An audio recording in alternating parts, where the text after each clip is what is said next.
Now, here's another question. Someone is saying, is asking about blasphemy. So the individual is saying, I've been hearing critics of Islam say that if you insult the Prophet Muhammad or Islam in general, you're supposed to receive a penalty. And the individual is saying, oh, I've searched through the Koran and the hadith to see if that's true, and I can't seem to find a conclusive answer. So he wants to know what your take is on blasphemy.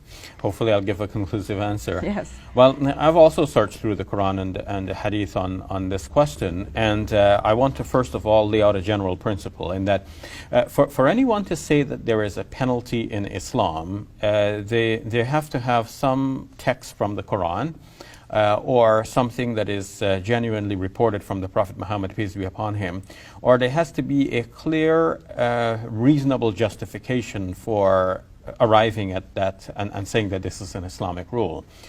First of all, there is nothing in the Quran that says that if anyone commits blasphemy, then they should receive a penalty in this world. There are penalties stated for other crimes, but this is not a crime punishable in this life as far as the Quran is concerned. In fact, on the contrary, we see that the Quran shows many instances of people saying blasphemous things. The Quran repeats what they say and replies to those from a logical and reasonable point of view to refute what the blasphemers are saying. But the Quran never says that they should have a physical punishment like in a legal Islamic court. Mm-hmm. So where do we get this notion that blasphemers should be punished? Well, it has been reported in some hadiths that the apostate should be killed. Mm-hmm. And that has become like a widespread ruling that was accepted in classical times, and it still reverberates to this day. But now when we come to the hadith, we should recognize that a hadith cannot be contrary to the Quran and still be a genuine saying of the Prophet Muhammad, peace be upon him. We should recognize that people have reported all kinds of things and tried to justify their actions by crediting it to the Prophet, peace be upon him. But we should not attribute to our Prophet, something that is contrary to the Quran. If the Quran is clearly pointing in one direction and the hadith in another direction, then this is a red flag.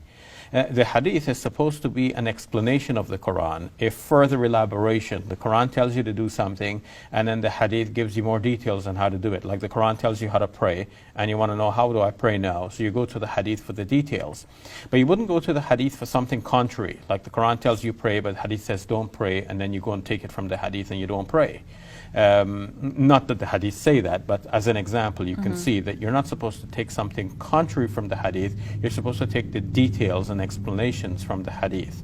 Now, in this case, what we have is the Quran pointing in one direction, showing that people can blaspheme all they want, and in this life they will face no penalty, but in the life hereafter they will face tremendous penalty. And of course, and even in this life, they will have penalties from God, but it's not penalties that are administered by a legal court or a Muslim body politic.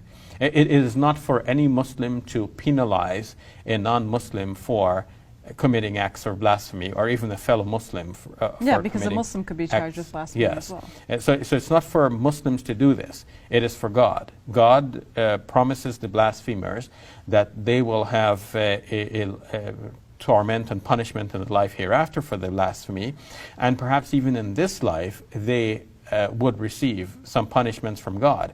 But these would be acts of God, not acts of human beings or acts of Muslim courts administering penalties for blasphemy. So when it is clear like this in the Quran that this is how God has left the matter, then you cannot go take the contrary from a hadith and say that this is Islamic law. You cannot credit to the Prophet Muhammad, peace be upon him, something that is contrary to the Quran, because that would mean that he acted contrary to the Quran, and this is impossible. The Quran keeps directing the Prophet Muhammad, peace be upon him, to follow the Quran, and he was the best Muslim imaginable.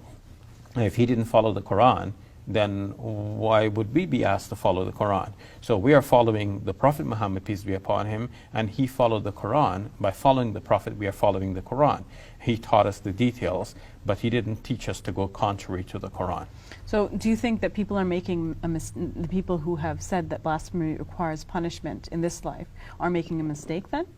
Yes, in prescribing against blasphemy in this world, they are limiting the freedom of speech, and they're proscribing human thought. They're not allowing for doubts to be raised in the open so that we can answer them in an intellectual manner. They're leaving the doubts to linger in the minds of people and remain hidden.